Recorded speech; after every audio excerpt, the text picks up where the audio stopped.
The New York Attorney General, Letitia James, has threatened hospitals for canceling transgender surgeries on underage minors. Let's talk about it.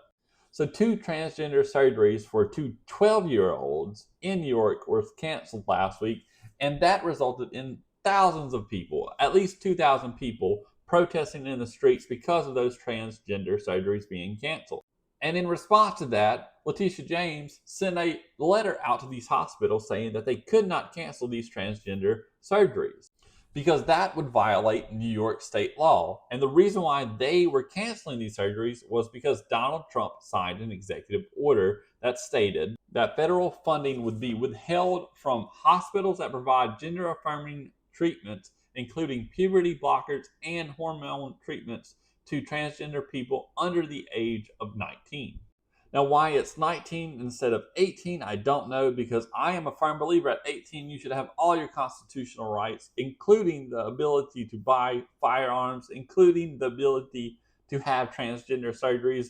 It doesn't matter. At 18, you should be a legal adult. If it's legal for someone at 21, it should be legal for you at 18.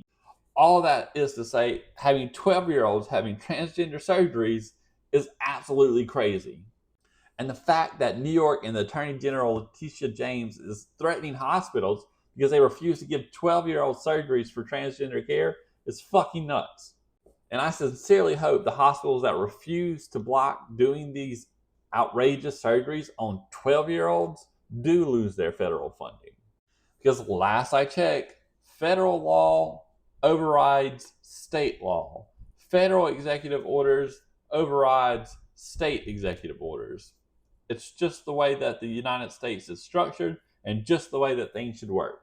And to that effect, I hope the Republicans in the House, the Senate, and the presidency actually pass a law saying giving underage children transgender surgeries is illegal.